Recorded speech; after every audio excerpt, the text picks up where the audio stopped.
नमस्कार. आज आपण एका अशा अविश्वसनीय जगात जाणार आहोत जिथे विज्ञान आणि कला एकत्र येतात आणि ते जग आहे पुनर्रचनात्मक मायक्रोसर्जरीचं. एखादा हात पुन्हा कसा तयार करता येईल हा खूप मोठा प्रश्न आहे, बरोबर? जरा विचार करा. समजा एखाद्याचा हात गंभीर अपघातामध्ये निकामी झाला, तर डॉक्टर त्याला पुन्हा पूर्वीसारखं काम करण्यासाठी कसं तयार करत असतील? आणि ह्याचं उत्तर काही सर्जनसाठी सापडतं पायामध्ये. हो, अगदी बरोबर ऐकलंय. हे ऐकायला विचित्र वाटेल, पण खरंच कधीकधी निकामी झालेल्या हाताला नवं आयुष्य देण्यासाठी पायाची मदत घेतली जाते. आणि म्हणूनच हे तंत्रज्ञान इतकं खास आहे. बरं, तर आपण अगदी मूळ समस्येपासून सुरुवात करूया. जरा कल्पना करा, एखादा कारखान्यातला कामगार किंवा शेतात राबणारा शेतकरी, त्यांच्यासोबत होणारे अपघात किती गंभीर असू शकतात. हाताला होणारी एखादी मोठी दुखापत अक्षरशः आयुष्य उद्ध्वस्त करू शकते. म्हणजे बघा, जेव्हा एखादा हात निकामी होतो तेव्हा फक्त एक अवयव जात नाही, त्यासोबत त्या व्यक्तीचं उदरनिर्वाहाचं साधन, त्याची ओळख, सगळंच हरवतं. हे फक्त शारीरिक नाही, तर भावनिक आणि आर्थिक नुकसान सुद्धा खूप मोठं असतं.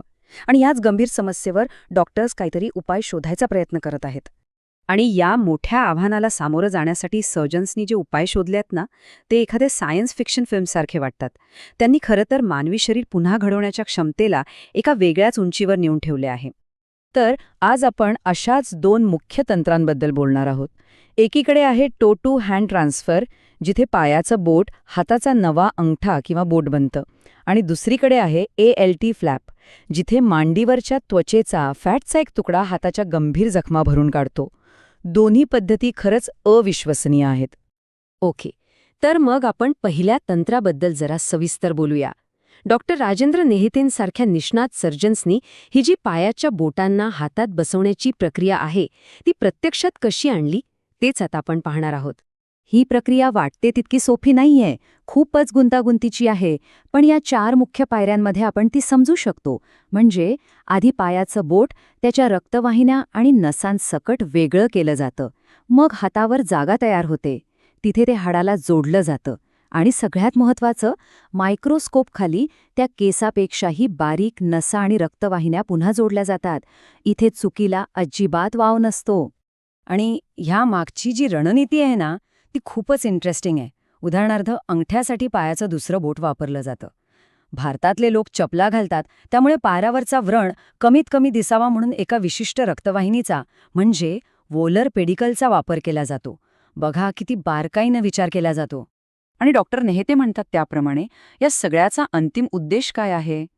तर रुग्णाला हाताने चिमटा पकडता यायला हवा, एखादी वस्तू घट्ट धरता यायला हवी. म्हणजे फक्त दिसायला हात तयार करणं महत्त्वाचं नाहीये, तर तो पूर्णपणे कार्यान्वित होणं गरजेचं आहे. बरं, आता वळूया दुसऱ्या अविश्वसनीय तंत्राकडे. पाहूया की मांडीवरचा एक छोटासा टिश्यूचा तुकडा एखाद्या जखमी हातासाठी आशेचा किरण कसा ठरू शकतो. याचं एक जबरदस्त उदाहरण म्हणजे डॉक्टर कोशिमा यांच्याकडचा एक रुग्ण. एका जुन्या ऑपरेशनमुळे तब्बल 16 वर्ष तो तीव्र वेदना सहन करत होता. आणि एका नवीन प्रोसिजरमुळे त्याला अखेर त्या वेदनेतून सुटका मिळाली. 16 वर्षांचा त्रास काही तासात संपला. अविश्वसनीयच. यालाच म्हणतात अँटेरोलॅटरल थाय किंवा ALT फ्लॅप. आता हे काय आहे? तर मांडीवरची त्वचा, चरबी आणि रक्तवाहिन्या यांचा एक तुकडा, जो शरीरातल्या दुसऱ्या कुठल्याही भागातल्या मोठ्या जखमा भरण्यासाठी वापरला जातो. तुम्ही याला एक प्रकारे लिव्हिंग पॅच किंवा जिवंत पट्टी म्हणू शकता, जी स्वतःचा रक्तपुरवठा घेऊन येते. पण एक गोष्ट लक्षात घ्यायला हवी. शस्त्रक्रिया यशस्वी झाली म्हणजे सगळं काम झालं असं नाही. खरी आव्हानं तो ऑपरेशन थिएटरच्या बाहेर सुरू होतात. आणि यातला सगळ्यात मोठा शत्रू आहे थ्रॉम्बोसिस. म्हणजे काय? तर जोडलेल्या रक्तवाहिनीमध्ये रक्ताची गुठळी तयार होणं. जर असं झालं तर रक्तप्रवाह थांबतो आणि इतकी मेहनत घेऊन बसवलेला टिश्यू निकामी होऊ शकतो. सगळी मेहनत पाण्यात जाऊ शकते. म्हणूनच डॉक्टर झिरो टॉलरन्स पॉलिसी वापरतात. म्हणजे रुग्णावर 24 तास लक्ष ठेवलं जातं. त्याला उबदार ठेवलं जातं, जेणेकरून रक्तवाहिन्या आकुंचन पावणार नाहीत. आणि समस्येचं पहिलं लक्षण दिसल्या क्षणाचाही विलंब न करता पुन्हा ऑपरेशन केलं जातं. थोडासाही हलगर्जीपणा चालत नाही. आता या सगळ्यामध्ये आणखी एक मोठा अडथळा येतो, तो म्हणजे खर्च. समजा शस्त्रक्रियेऐवजी एखादा आधुनिक हायटेक बायोनिक हात बसवायचा असेल तर त्याचा खर्च $1,00,000पेक्षाही जास्त असू शकतो. हे प्रत्येकालाच परवडणारं नाहीये. आणि म्हणूनच डॉक्टर राजेंद्र विशेषतः भारतातल्या गरीब कामगारांसाठी या कृत्रिम अवयवांपेक्षा पुनर्रचनात्मक शस्त्रक्रियेला जास्त प्राधान्य देतात. कारण बायोनिक हातांचा खर्च तर जास्त असतोच, पण पुढे जाऊन त्यात अनेक अडचणीही येऊ शकतात. पण इथे एक संतुलन साधणं खूप गरजेचं असतं. एकीकडे हाताची कार्यक्षमता परत मिळवणं महत्त्वाचं आहे, तर दुसरीकडे रुग्णाच्या मनात त्या हाताच्या दिसण्याबद्दल ज्या काही चिंता असतात त्यांचाही विचार करावा लागतो, कारण शेवटी त्या व्यक्तीला त्या हातासोबतच जगायचे आहे. तर मग या अद्भुत क्षेत्राचं भविष्य काय असेल? सर्जन आतापासूनच पुढचा विचार करायला लागले आहेत. भविष्यात टिश्यू इंजिनिअरिंगमुळे कदाचित पायासारख्या डोनर साईटची गरजच भासणार नाही. विचार करा, कदाचित एक दिवस लॅबमध्येच रुग्णाच्या पेशींपासून त्वचा किंवा हाडं तयार केली जातील.